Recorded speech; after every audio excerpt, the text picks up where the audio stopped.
आप सुन रहे हैं सिंगर कृष्णा दीवाना को।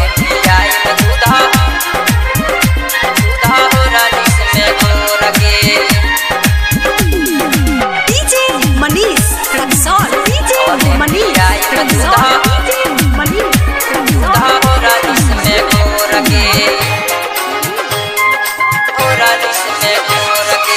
छोड़ी के ना जा राजा हमके बहारावा, मन नाही लागी तोहरा बिना ये सजनावा।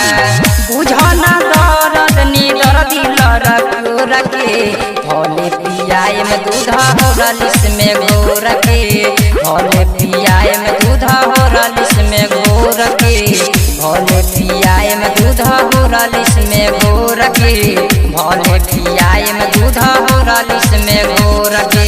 मिक्स बाय डीजे मनीष राज। भोले पियाए में दूध हो रलिस में घोर के। डीजे मनीष रक्सौल, डीजे मनीष पियाए में दूध हो रलिस में घोर के। गइल त अइल राजा साल भर पघरे, लड़ी के गइल त दुनु हमर बढ़े, हमर बढ़े, हमर बढ़े। गइल त अइल राजा साल भर पघरे, लड़ी के गइल त दुनु हमर बढ़े। सैया हम तोहरे ला रहिले पागल, माना करेल रात भर रहिले जागल। सपना सजैनी हम तोहरे ला भोर के, भोले पियाए में दूध हो रलिस में भोर के। डीजे मनीष रक्सौल, डीजे मनीष रक्सौल, हो रलिस में भोर के, हो रलिस में भोर के। जइब त करेम हम सिद्धार्थ से भेंट हो, कृष्णा दीवाना अब ही धरता डेट हो,